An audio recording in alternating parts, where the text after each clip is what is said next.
Oke teman-teman, di sini dia di channel saya si Irsad. Kita di sini bakalan melanjutkan permainan tentang sebuah permainan yang mana di permainan itu kita bisa mendapatkan sejumlah informasi, pengetahuan yang bisa menambah wawasan kita menjadi lebih banyak, yaitu Quizlet. Ini sebuah permainan yang sangat menarik teman-teman, yang bisa teman-teman coba untuk dimainkan. Bagus sekali, bagus. Kita akan memulai langsung saja sesi permainannya di main game sebentar. Langsung aja.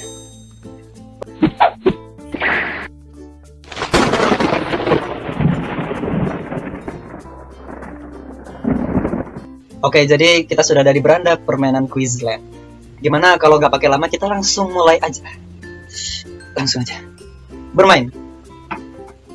Ya langsung aja kita mulai level 4. Pertanyaan pertama. Apa sebutan untuk bayi katak atau katak muda? Kecebong. Kecebong. Siapa sih nggak tahu? Berudu atau kecebong adalah tahap pradewasa atau larva dalam daur hidup amfibia. Wow. Berudu eksklusif hidup di air dan berespirasi menggunakan insang seperti ikan. Oh, jadi katak itu kalau masih kecebong pakai insang, teman-teman. Oke. Wow, informasi yang sangat bermanfaat. Lanjut. Pertanyaan nomor 2. Siapakah Aloysius Alzheimer? Aduh, siapa ya?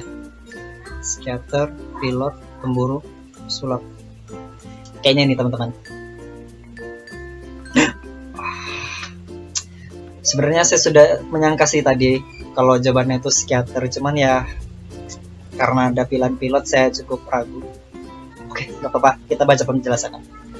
Alois Alzheimer, seorang psikiater asal Jerman. Ia terkenal karena hasil penemuannya yaitu penyakit Alzheimer. Oh, jadi pada tahun 1901 Alzheimer mendapatkan pasien wanita berusia 51 tahun bernama Auguste Deter yang mengalami kehilangan ingatan jangka pendek dan disorientasi atau kehilangan arah. Ketika wanita itu meninggal pada tahun 1906, Alzheimer melakukan pembedahan atau otopsi pada otaknya dan dia menemukan timbunan plak amiloid dan kegusutan serabut saraf yang dideteksi dengan pewarnaan perak. Oh, jadi seperti itu ya. Oke, lanjut. Pertanyaan nomor 3. Negara mana yang tidak memiliki sungai? Oh, yang mana ya teman-teman? Kayaknya ini. Aduh, salah lagi. Ini 2 kali salah berturut-turut teman-teman. Ini menunjukkan memang saya ini ya kurang gitu wawasannya. Makanya kita perlu bermain game ini teman-teman, sehingga kita bisa menambah wawasan kita hingga kita bisa lebih berwawasan. Oke, kita baca keterangannya, nggak apa-apa salah. Oh, jadi Arab Saudi merupakan negara terbesar di Asia Timur Tengah. Wow. Nah, Arab Saudi terkenal sebagai sebuah negara yang datar dan mempunyai banyak kawasan gurun. Hampir tidak ada sungai atau danau permanen di negeri ini, tetapi terdapat sangat banyak wadi. Beberapa daerah subur dapat ditemukan dalam endapan aluvial di wadi, basin, dan oasis. Oke, jadi itu. Oh ya, BTW ini kita coba menjawab semua pertanyaan yang ada di level 4 ya. Jadi, dengan kata lain kita berusaha untuk tidak menyia-nyiakan informasi yang bisa kita dapat dalam setiap ubin-ubinnya ini. Oke, lanjut aja. Apa yang dimaksud dengan flora usus? Populasi mikroba yang hidup di usus kita, jenis bunga, burung, penyakit sistemik. Flora usus. Gambarnya kupu-kupu nih, teman-teman.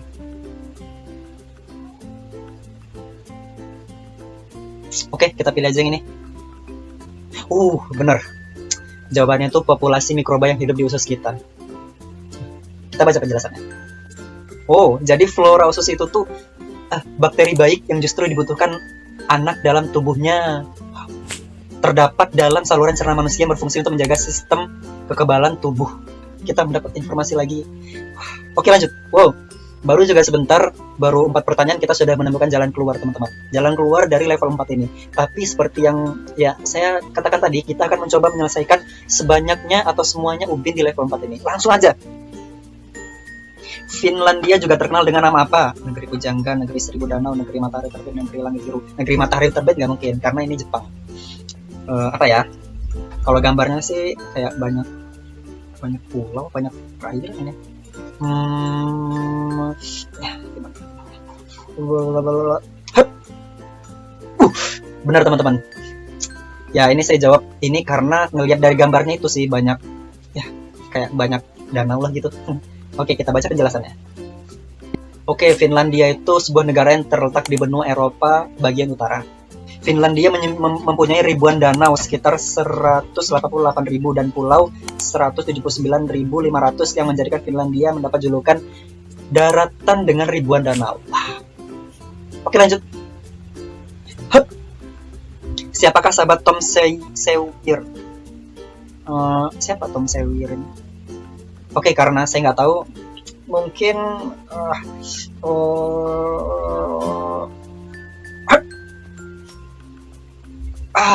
salah teman-teman, tapi nggak apa-apa. Ya, saya juga memang nggak tahu sih. Oke, kita baca langsung aja penjelasannya.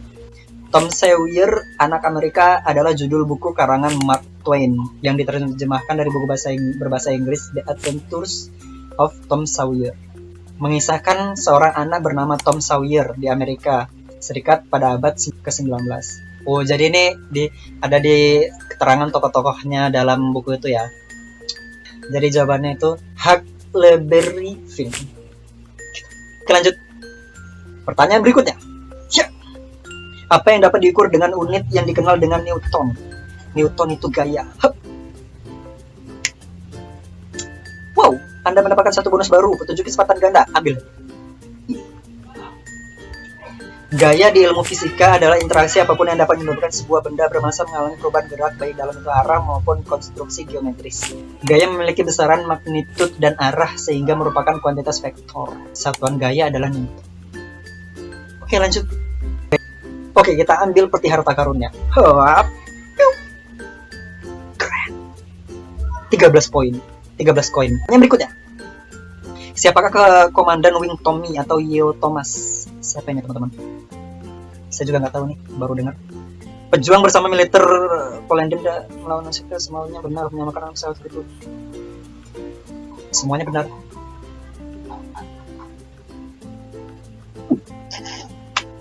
Jadi lucu banget ya teman-teman. Jadi ada pilihannya semuanya benar gitu. Jadi ini membuat saya ingin menyentuhnya dan menjawab dengan semuanya benar. Dan ternyata benar. Semuanya benar dan ternyata benar. Kita baca informasinya. Pernah mendengar kisah seorang agen mata-mata tampan asal Inggris yang digilai banyak wanita? Agen yang ditakuti namun dibenci oleh bangsa Rusia dan Jerman karena kemampuannya dalam menjalankan misi rahasia yang berbahaya? Bukan James Bond 2007, bukan. Melainkan Thomas Yeo, seorang agen yang seringkali harus berhadapan dengan maut, tokoh sejarah yang benar-benar hidup di zaman Perang Dunia. Yeo Thomas adalah seorang agen rahasia yang bekerja untuk unit Special Operation Eksekutif milik pemerintah Inggris pada Perang Dunia II dengan kodenem White Rabbit. Dengan kata lain, Yeo Thomas adalah James Bond-nya dunia nyata. Oke, jadi gitu teman-teman. Lanjut.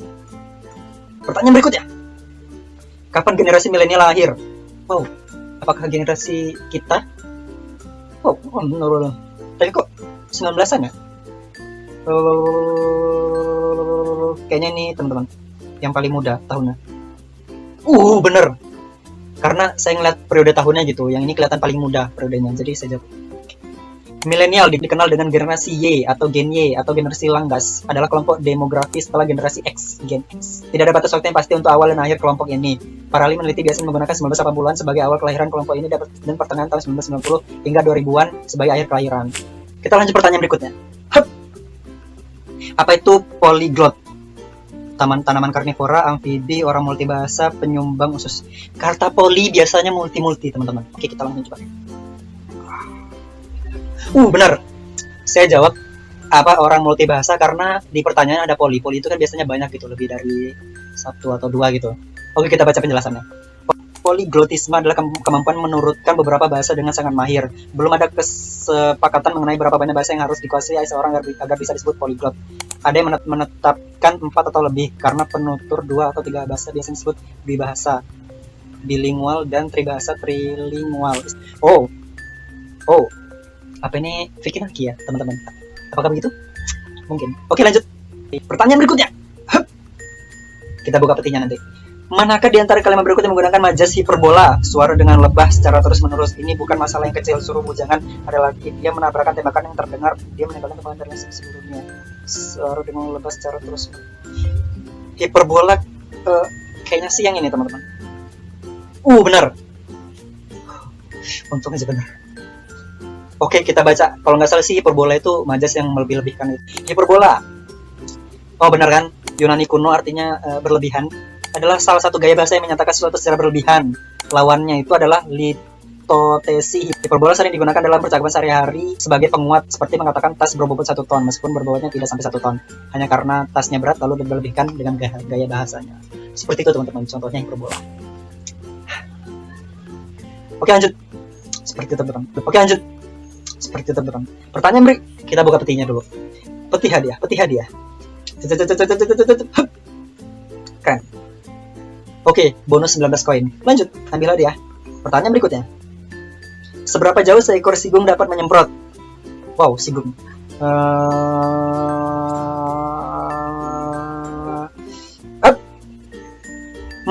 Benar teman-teman, jawabannya adalah lebih dari 10 kaki. Ya, karena saya pikir 12 inci terlalu pendek. 25 atau 30 kaki itu terlalu jauh. Sedangkan yang paling sedang kayaknya sih lebih dari 10 kaki, makanya sejauh itu. Oke, kita baca penjelasannya. Sigung adalah binatang memiliki bulu berwarna hitam dan putih. Sigung itu termasuk penyendiri yang mencari mangsa pada malam hari. Oh, dia nokturnal, teman-teman. Sigung itu omnivora. Dia suka memangsa serangga, cacing tanah, tikus, katak, ular, burung, dan telur. Sigung juga makan buah-buahan, akar, jamur, dan kededaunan. Nih, ada informasi menarik. Sigung yang merasa terpojokan akan mengancam lawan atau predator dengan cara menundukkan kepala, menaikkan ekornya, dan akan menjejak-jejakkan cakar depannya di tanah. Jika musuh atau predator tidak segera pergi, sigung akan melengkungkan tubuhnya menyerupai huruf U dengan kepala dan dubur menghadap kepada lawannya dan menyemburkan bau yang sangat busuk. Semburan tersebut mampu mencapai jarak 3,6 meter atau setara lebih dari 10 kaki dengan arah ke kanan, ke kiri, ke atas, atau lurus. Pertahanan dari sigung ini dapat menimbulkan iritasi dan kebutaan. Wow. Pertanyaan berikutnya. Apa nama tahun baru di Bali, Indonesia? Hari Nyepi. Oke. Kita baca penjelasannya.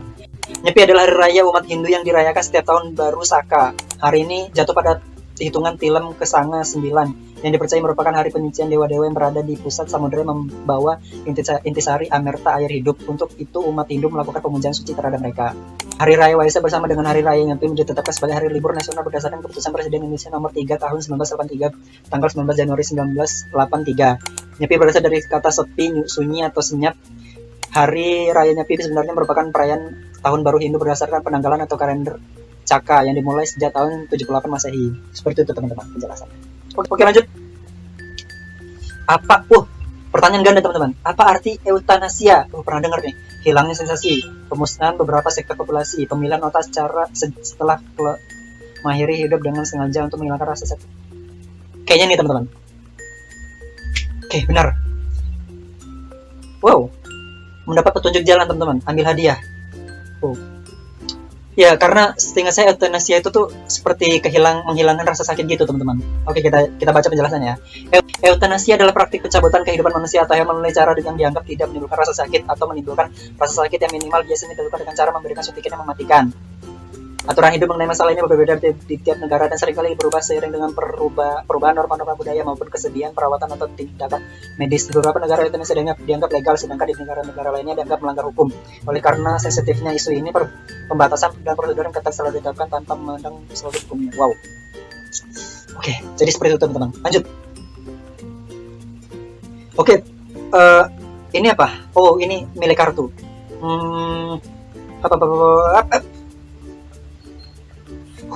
Bonus dapat lagi kesempatan kan. Oke, lanjut. Kita berusaha menyelesaikan dengan cepat ya teman-teman. Di mana letak faring dalam hidung? Faring. Tenggorokan. Ya. Kita langsung baca aja.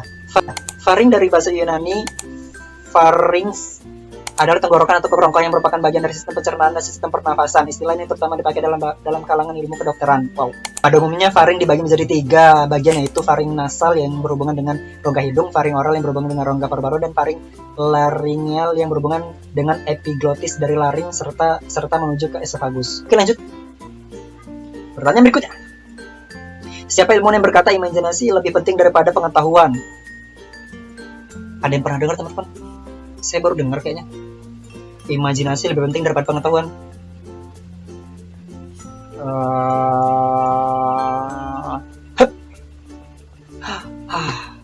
Jawabannya Albert Einstein, teman-teman. Saya salah jawab, tapi nggak apa-apa. Kita baca penjelasan. Kata-kata Albert Einstein gak cuma tentang rumus-rumus fisika, tetapi juga banyak mengandung pesan-pesan syarat makna. Salah satunya adalah imajinasi lebih penting daripada pengetahuan. Quotes yang satu ini adalah kata-kata Albert Einstein yang paling sering dikumandangkan. Wow, ternyata sering. Mungkin saya yang kurang pengetahuan. Pernyataan ini memiliki makna bahwa setiap orang mestinya nggak cuma punya pengetahuan, tetapi juga mau mengembangkannya. Dalam mengembangkan sebuah ide, pasti sebagian besar dari itu kita butuh imajinasi, bukan? Ya. Misalnya aja imajinasi bisa terbang yang terwujudnya lewat pesawat dan teknologi skydiving. Jadi imajinasi itu penting teman-teman. Oke, jadi sejauh ini cukup banyak pengetahuan yang kita dapatkan dari Quizland ini ya teman-teman, di level 4 ini. Infonya menarik sekali. Pertanyaan berikutnya. Siapa yang melukis The Dream? Ada yang pernah lihat lukisan ini, teman-teman? Saya baru lihat.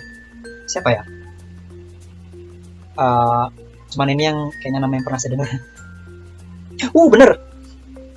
Saya jawab karena kayaknya pernah dengar nama ini, teman-teman. Yang lainnya belum pernah dengar gitu. Penjelasannya, Picasso adalah seniman yang melankolis, berkepribadian kuat, egois, dan hidupnya sangat bebas. Tak heran karya-karyanya banyak mencerminkan kepribadiannya itu. Kepribadiannya yang kuat, egois, dan bebas banyak terlihat dari karya seninya yang berkesan kontroversial dan sangat ekspresif, beda dari yang pernah ada sebelumnya. Wow. Oke, lanjut. Naik peringkat 4, teman-teman. Nah, ini dia. Tinggal satu pertanyaan terakhir. Oke. Kita buka. Apa satu-satunya kota di dunia yang terbentang di dua benua? Satu-satunya kota di dunia yang terbentang di 2 benua. Kurang tahu nih saya, teman-teman. Kita coba jawab aja.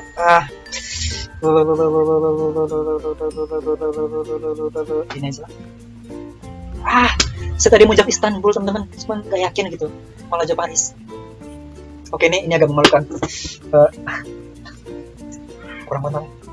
Oke, kita baca penjelasannya. Istanbul merupakan kota lintas benua di Eurasia, membentang melintasi selat Bosporus di antara Laut Marmara dan Laut Hitam.